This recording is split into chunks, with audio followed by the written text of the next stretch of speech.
My name is Chaya Lester, and this is a poetic commentary on the weekly Torah reading, Yitro.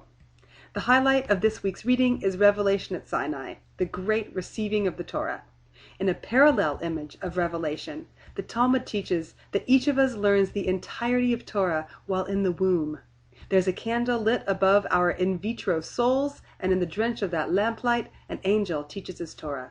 At our destined hour of birth, that self-same angel touches us above our lips, creating the gentle slope indention known in anatomical parlance as the philtrum.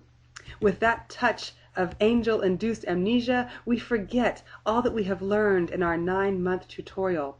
Life sprawls out before us as an ongoing uncovering of what we have forgotten. Each piece of Torah learned is thus imbued with a striking sense of déjà vu, of resonance with the truth we have seemingly always known. Torah learning, according to the Talmud's model, is thus seen as more of a recovery or a discovery than a revelation. The Talmud makes an implicit link between the external revelation at Mount Sinai and the more internal revelations of the womb. This link is hinted at in a charming play on words, for the word for pregnancy, beherayon, is reminiscent of Bahar, the phrase meaning on the mountain. Mother's womb and Mount Sinai are thus parallel locales of highest revelation. And yet the Talmud's image of womb revelation evokes questions. Why do we forget the vast knowing locked away within us? Why is life predicated on forgetfulness? And more importantly, how can we access the storehouse knowledge of our souls? I'm reminded of a famous story of the tainted grain by Rabbi Nachman of Breslov. He tells of a king who is informed by his most trusted minister that all of the wheat in the kingdom has been infected by a certain type of growth that will induce madness in all who eat it. The king's quandary: to have his people die of starvation or to have them go mad with this tainted grain. The choice is obvious: insanity over death. But the next quandary is more complex. Do the king and his minister also eat of the grain and join the people in their dementia, or do they refrain from partaking and remain sane in the midst of an insane world? Their decision? To consume the grain and join their countrymen in madness, with one condition: that they will both make a mark upon their foreheads, a mark to remind them of their insanity. Each time they see this marking on the other's face, they will thus remember that they have forgotten. The indention below each of our noses can thus be seen in the same light. When we behold our fellow's face, we can be reminded of the Sinai of the womb, of the Torah knowledge that each of us has carefully tucked away. The philtrum reminds us of our own insane amnesia of the truth that rests within us. It spurs us to seek out that wisdom and sanity again through our quest of Torah learning. The following poem is a prayer of an embryo in the womb.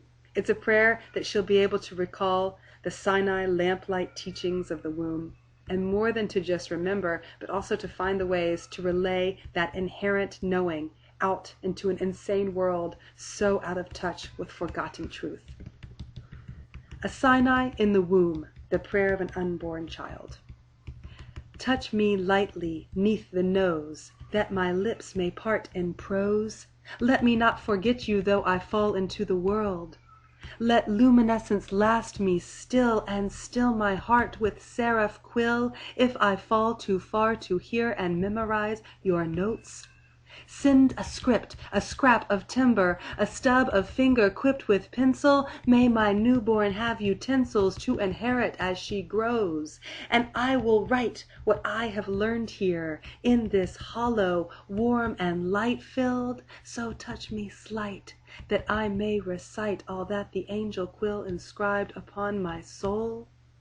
And from this amniotic Sinai I will find the voice to cry the truth, though all the world would call it lies. And though I fall insane, forgetful, slap my lips and snuff my candle, yet I will remember well the angel that taught me all I know. And marked thus with indentation, I will recall the revelation of this loom where God wove with love my soul. For Sinai stands indelible above our lips to tell of all that we forget as sure as we are born. So let us thus pursue your truths in déjà vu, wrap us well in what we knew there in the womb.